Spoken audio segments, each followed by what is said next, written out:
White Garcia. Yeah, well, welcome to my apartment, which is, I call White's Weird Art, wide weird world of art.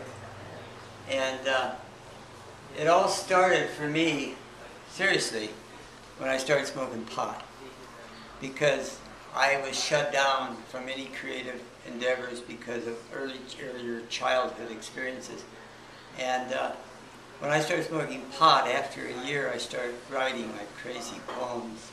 And then a year later and beyond, I started getting into art and all the creative stuff. And it was, thank you, pot. Let's legalize it.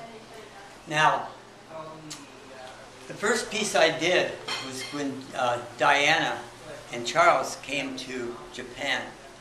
And I got like mesmerized. Even though I was I was more attracted to Japanese women at the time, I had to go see Diana. And after I saw her and made some eye contact when she was coming out of the castle in Kyoto, I said, I have to do art. And I had no training. I didn't know how to do art.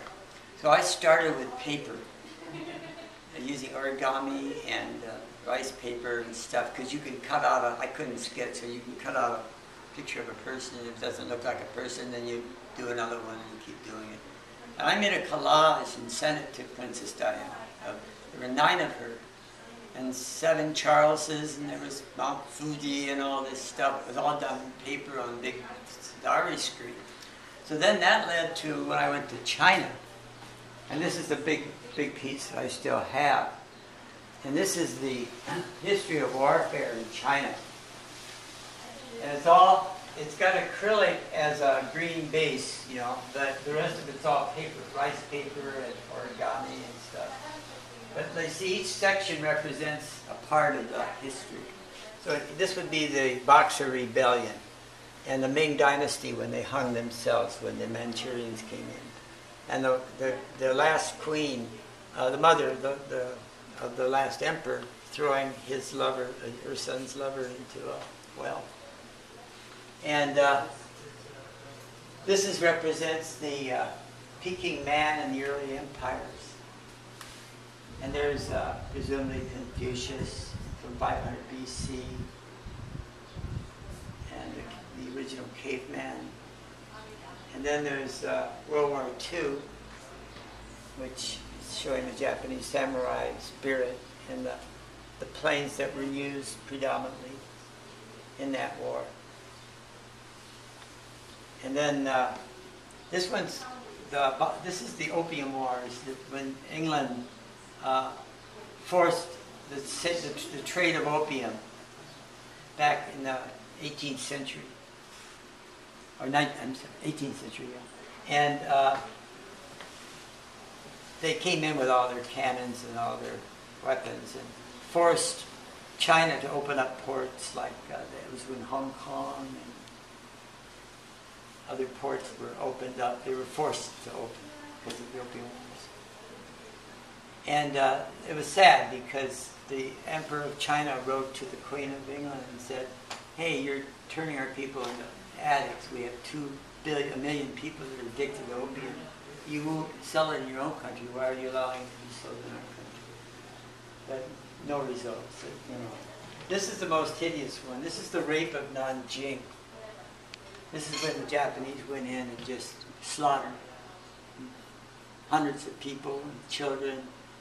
They boiled the bodies and served them as meat to the Australians and the British and the Americans in the prisons. And they raped the women, cut off their heads and all that, so it's pretty gory. And then this is the revolutions.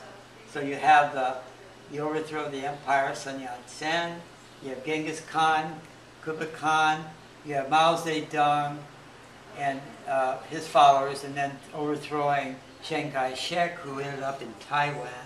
And that conflict still exists today. And let's see. This is the border disputes between India, Pakistan, and China. Pakistan. Yeah. And this is the Vietnam War. And as you can see there was use of rockets for the first time. Russia and China were selling weapons to the North Vietnamese, and there was this, I can't think of the term now, but it was when an officer is killed by his own man. You know that term? Anyway, that's showing that. That happened a lot in Vietnam. And then this is the Korean War. It's kind of like the 38th parallel. All these countries fought against these three countries. And it was pretty devastating. And as we know today, Korea is still divided by the superpowers. Was divided by them and still is.